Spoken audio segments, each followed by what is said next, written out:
مجازاتی که ملت ایران و نیروهای مسلح ما برای این دشمن خبیث انجام دادن و دارن انجام میدن و برای آینده برنامه دارن مجازات سختی است و او رو دچار ضعف کرده. همینی هم که دوستان آمریکاییش وارد صحنه میشن و حرف میزنن نشانه ضعف و نشانه ناتوانی اوست.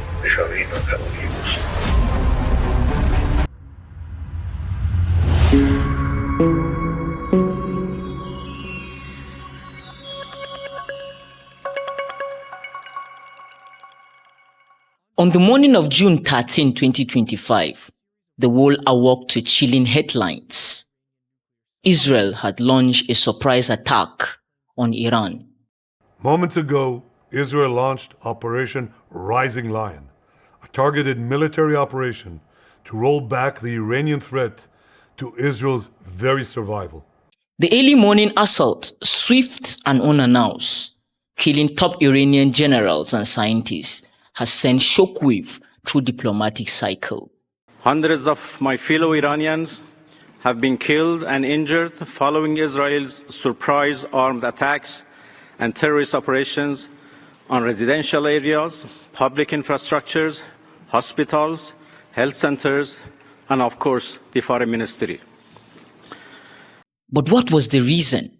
Well, Israel justified its surprise strike on Iran, citing suspicion of a secret nuclear program. If not stopped, Iran could produce a nuclear weapon in a very short time. It could be a year, it could be within a few months. Secret nuclear program? Well, we must pose and ask, who decides what a threat look like in today's world? And more importantly, who holds the moral compass? Let's unpack this. Iran, whether you agree to its politics or not, remain a signatory to the Nuclear Non-Proliferation Treaty, NPT. It has opened its doors to IAEA inspectors, subjecting its nuclear facilities to international scrutiny. Israel, on the other hand, is not a signatory to the NPT.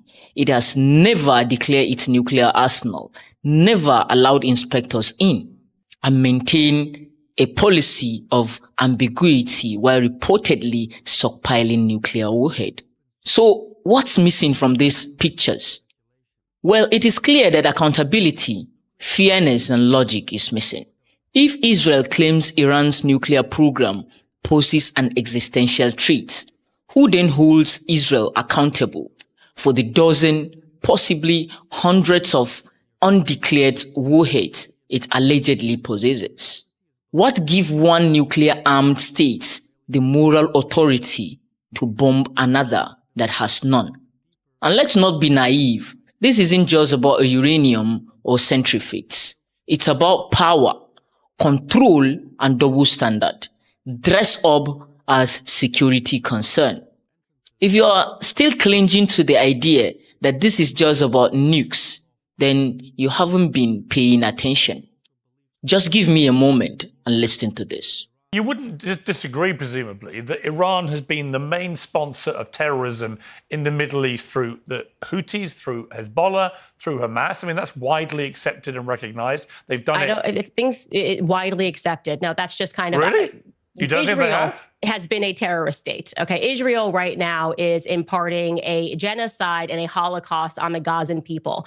So I'm really over this idea like somehow Israel has the moral high ground and we have to get behind them. I didn't say because that. We've got to go after the bad guys. I wasn't saying that. But we have. Oh, hang on. Look, we can come to Gaza where I think we'll reach agreement about what Israel's government's been doing there in the last few months. Without but it's any relevant. question. If you're going to call Iranians terrorists, if they right now had an open concentration camp where they were mass killing their own people, we would all be saying this is ridiculous. So it's rich to me that people are concerned about Iran having nukes. What I'm concerned about Israel, who won't even admit that they have nukes, having nukes, while at the same time they are executing a genocide and a Holocaust in Gaza that the world is watching. So who's the bigger terrorist is the question today.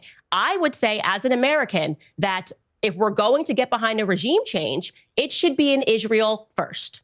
Well, in a region brimming with tension, don't forget that the Middle East is the world energy artery. With the current situation unfolding, one has to ask, why would the United States follow Israel into a move so reckless, so explosive that it risks setting the entire world on fire? The answer, depending on who you ask, varies.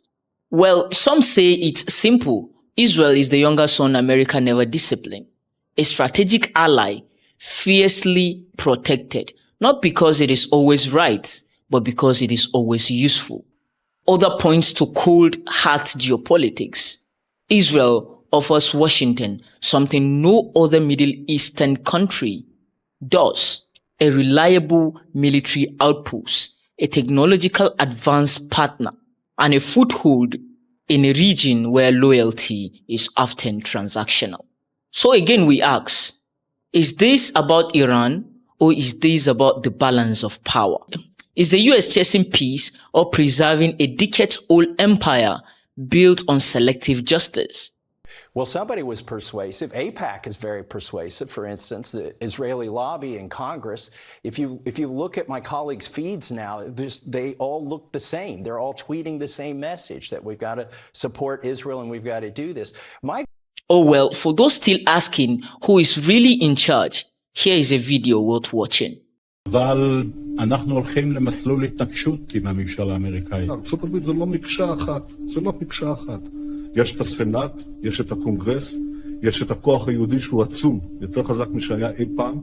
יש דעת קהל, יש לנו כוחות כבירים בדעת הקהל שמתנגדים למדיניות הזאת, גדולי הפרשנים. אמריקה לא תכפה לנו דבר. Back in 1982, Israeli current Prime Minister Benjamin Netanyahu boldly declared in an interview that Israel has, quote, the Senate, the Congress, and the lobbies. His point: America won't and can't force Israel to do anything it doesn't want to do. If you still wonder why US President Donald Trump often sounded more like a spokesperson for Israeli hardliners than for American citizens, well, there is your answer. And that's not an accusation. That's Benjamin Netanyahu's own words, coming full cycle. And the Western media has already chosen its side. But the people were not silenced. In New York, Chicago, and Washington, they marched, they protested, they cried out. We are out here because we are fucking tired of our fucking tax dollars going to kill children in another fucking country. That is why we are out. But if you still think this is only about Iran trying to develop a nuclear weapon, then you haven't been paying attention, I repeat. Because this was about hegemony, cloak as security. This is about who gets to own fear and who is forced to live in it. This is about a world order where some nations police the rule and others are punished for merely existing. History is watching, and so are the people.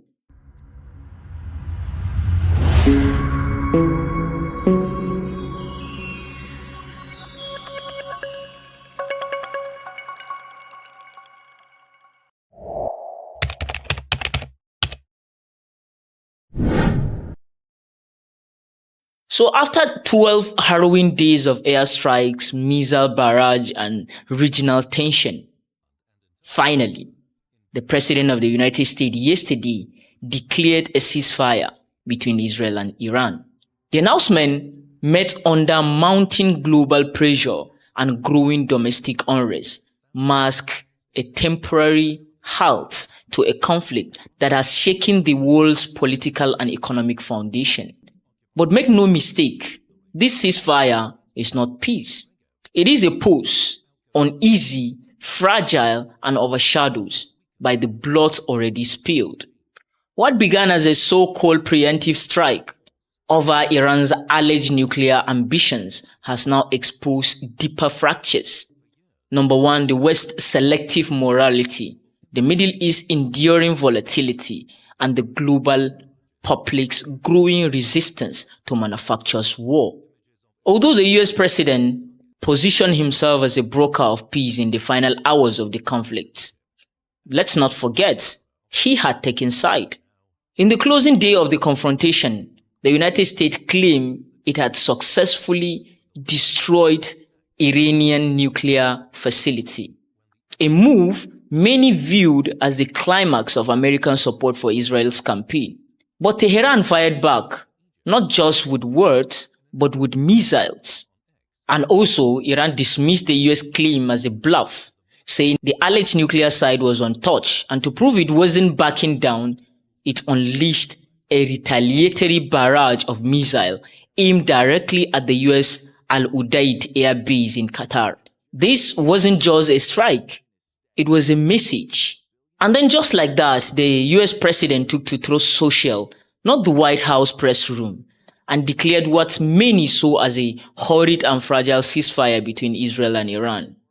He claimed that both sides almost instantly sought peace, painting a picture of leaders suddenly eager to halt a war they had just escalated.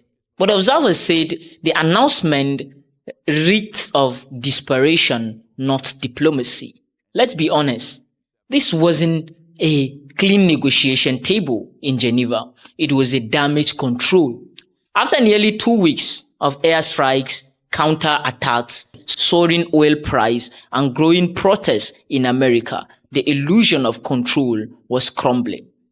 And so, in a late-night social media post, not a formal address to the nation, the commander-in-chief tried to rewrite the story. History remembers more than tweets. So after 12 days of this fire and fury, both Israel and Iran have finally restrained their arsenals. Both claim victory.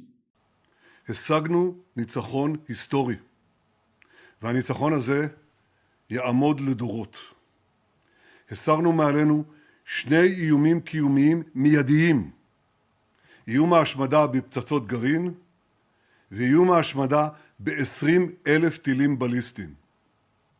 אם לא היינו פועלים עכשיו, מדינת ישראל הייתה עומדת בקרוב בפני סכנת השמדה. Both say their message was heard. چند تبریک به ملت عرض می‌کنم. یکی تبریک پیروزی بر رژیم جعلی صهیونیست. تبریک دوم مربوط به پیروزی ایران عزیزمون بر رژیم آمریکاست. رژیم آمریکا وارد جنگ مستقیم شد چون احساس کرد که اگر وارد نشود رژیم صهیونیستی به کلی نابود خواهد شد. اما نتوانستن کار مهمی انجام بدن. رئیس جمهور آمریکا در شرح اونچه که واقع شده بود بزرگ نمایی غیر متعارفی کرد و متقابلا جمهوری اسلامی سیلی سختی به گونه آمریکا نواخت. But if everyone is victorious, then we must ask, what was really won? Israel claimed it defended its existence. Iran says it shatters the myth of American impunity in the region. Let's get honest. If war is a tool of strategy, not just survival, then every missile must answer one question. Did it achieve its objective? Today we assess Israel's war aims, not the slogans, not the spine, but the real outcome. Israel objective number 1, destroy Iran's nuclear program and missile capability. In recent months, Iran has taken steps that it has never taken before, steps to weaponize this enriched uranium. And if not stopped, Iran could produce a nuclear weapon in a very short time. It could be a year, it could be within a few months, less than a year. This is a clear and present danger to Israel's very survival. We struck at the heart of Iran's nuclear enrichment program. We struck at the heart of Iran's nuclear weaponization program. We targeted Iran's main enrichment facility in Natanz. We targeted Iran's leading nuclear scientists working on the Iranian bomb. We also struck at the heart of Iran's ballistic missile program. Yes, first objective and loudest was to cripple Iran's nuclear infrastructure. a mission launched under the pretense of existential threats. The US claimed success boldly, stating that Iran's nuclear site were obliterated. Iran's key nuclear enrichment facilities have been completely and totally obliterated. But not so fast. CNN report that US intelligence tell a different story. Preliminary assessment shows that the strike did not destroy key nuclear sites. The core components of Iran's nuclear program remain intact, only delayed by a few months. And how did Tehran respond? The Iranian Atomic Energy Agency said Iran's nuclear program will not stop. They are fully prepared to restart uranium enrichment. If billions of dollars, hours of air power, and international tension but just a month of delay, then perhaps someone is redefining success. Then let's go to objective number 2. Regime change from within. Second objective, covert but obvious, was a regime change. The blueprint was familiar: spark internal unrest, amplify discontent, then right the chaos towards toppling the government. It worked in Libya, it worked in Iraq, but this was Iran. And it backfired. Rather than fragment, Iranians rallied hard. Protests have taken place in Tehran despite mass evacuations there. The BBC isn't allowed to broadcast from inside Iran, but we have this report from Siarvash Ardalan of the BBC Persian service in London. In the center of the crowd, Iran's president, surrounded by hundreds of party faithful, venting their fury at the United States. What America did is truly unforgivable, says this woman. Iran is stronger than they perceive.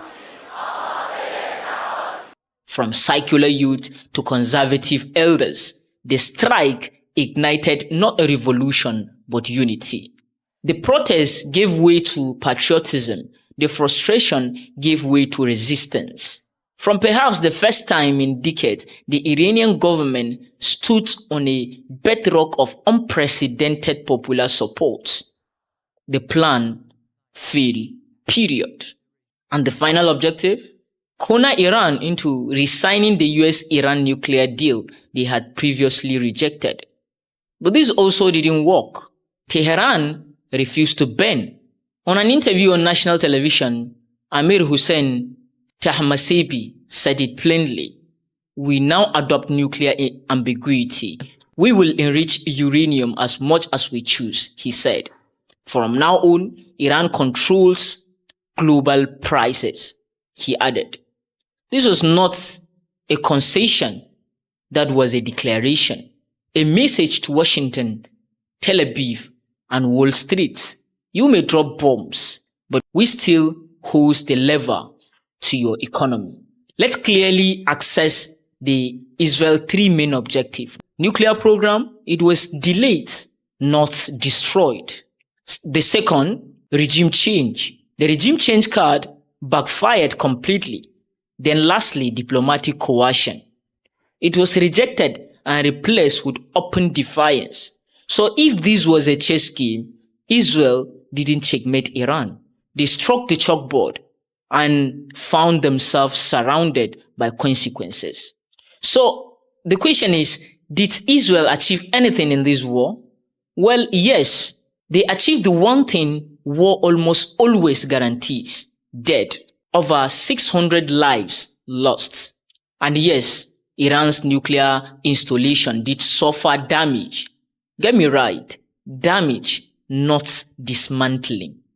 Yes, delayed, not complete denial. Let's be clear, this war was not started by Iran.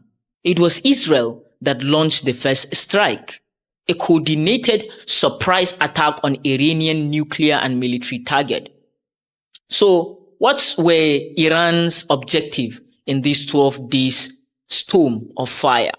Iran's primary mission in this war was survival, to defend its soil from foreign aggression, not just from Israel, but from what Tehran has always called US-led hegemonic interference.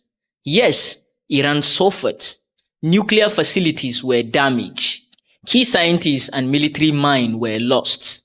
Infrastructure battered.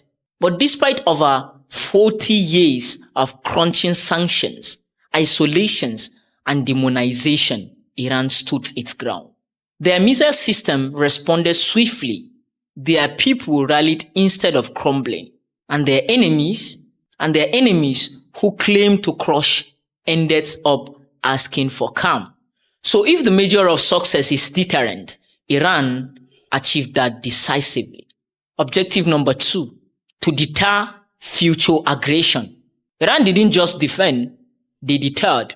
They fired back at Israeli military installation and also Israeli cities. They struck the US Al Udeid base in Qatar and did so publicly and unapologetically.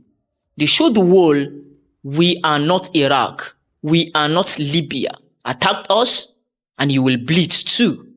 And then something historic happened. It wasn't Iran that called for a ceasefire. It was Netanyahu, the man who started the fire, who reached for the hosts. That alone tells a story. Objective number 3, strengthen internal unity and regional posture, and perhaps the most unexpected achievement in the whole war, unity. A deeply divided nation, politically, economically, suddenly found common ground. Protest turned into patriotism. Criticism of government policies gave way to chants of national sovereignty. Across the region, from Iraq to Yemen, resistance groups declared solidarity. And the message was clear. We may be sanctioned, but we are not subdued. So was it a decisive victory for Iran? No, but it was a strategic success. Iran proved that it could absorb a surprise attack, strike back with precision, and force a ceasefire, all while under siege by sanctions, surrounded by US bases, and vilified by the global media.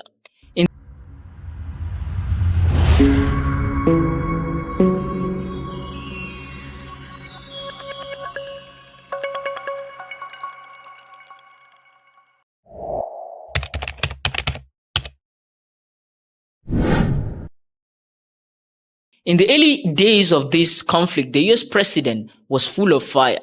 He declared the battle must end on US terms. He threatened Iran, demanded the evacuation of Tehran, and even suggested that a ceasefire was impossible because, quote, Israel is winning. When France's president hinted at a diplomatic track, saying he left the G7 early to pursue a ceasefire, the US president slammed him publicly, saying there was no such effort underway. He said I was going back home to make a ceasefire. Not a ceasefire. We're long beyond ceasefire. And I said, why do you say that? Why would you say ceasefire? It's a bad term to use. Because a ceasefire means like everything's going swimmingly, we'll take a little time off. It's not. We're not looking for a ceasefire. We're looking for a total, complete victory. Again, you know what the victory is. No nuclear weapon. Mr. President. So I thought it was a very badly worded statement by him, and obviously I let him know that. And that only unconditional surrender from Tehran would do. At that point, the message was clear. This wasn't going to end with dialogue. It was going to end with dominance. But then something changed. 12 days later, the US president announced a ceasefire, and not in press briefing, not through diplomacy, but on Truth Social, as if retreat could be disguised with emojis and hashtag. What happened? What changed between Tehran must surrender and we have a ceasefire? Here is the truth. You don't broker peace when your side is winning. You call for ceasefire when the tides turn or when it threatens to. Israel clearly was not on the verge of total victory. Iran's missile retaliation, global condemnation, and internal Israeli protests and US protests said otherwise. And suddenly, the US calculus shifted. Keep fighting and risk regional war, or call it off and save face. Announcing a ceasefire became the last thread of control in a conflict spiraling out of their grip. So yes, the ceasefire isn't just a political move. It is an admission. An admission that the plan didn't go as planned, that Iran wasn't defeated, that Israel wasn't invisible, and that military power without moral clarity always ends in retreat. Israel got hit very hard, especially the last couple of days. Israel was hit really hard. Those ballistic missiles, boy, they took out a lot of buildings.